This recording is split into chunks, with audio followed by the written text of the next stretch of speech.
तालुक्यात पंचायत समिती जिल्हा परिषदेच्या निवडणुकीआधी मोठ्या घडामोडी। अपक्ष लढलेल्या पाटणकर गटाला मोठा धक्का।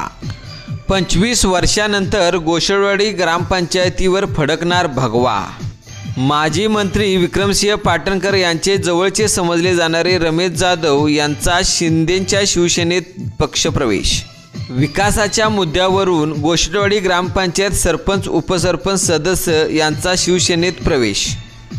सविस्तर गेले अनेक वर्ष राष्ट्रवादीकडे असणारी घोषळवाडी ग्रामपंचायतीमध्ये फक्त 2 सदस्य हे शिवसेनेचे होते। आता मात्र सरपंच उपसरपंच तसेच सदस्यांनी मंत्री शंभूराज देसाई यांच्या उपस्थितीत शिवसेनेमध्ये प्रवेश केल्यामुळे या ग्रामपंचायतीवर आता भगवा फडकणार। त्याचबरोबर कोयना विभागातील गोकुळ, फळेसवाडा, राममाळा याबरोबर अनेक गावातील ग्रामस्थांनी शिवसेनेत जाहीर प्रवेश केला। त्यामुळे येणाऱ्या पंचायत समिती व जिल्हा परिषद या निवडणुकीत पाटणकरांना मोठी मेहनत करावी लागणार हे नक्कीच। अशाच काही अपडेट्ससाठी पाहत राहा लोकसम्राट महाराष्ट्र न्यूज।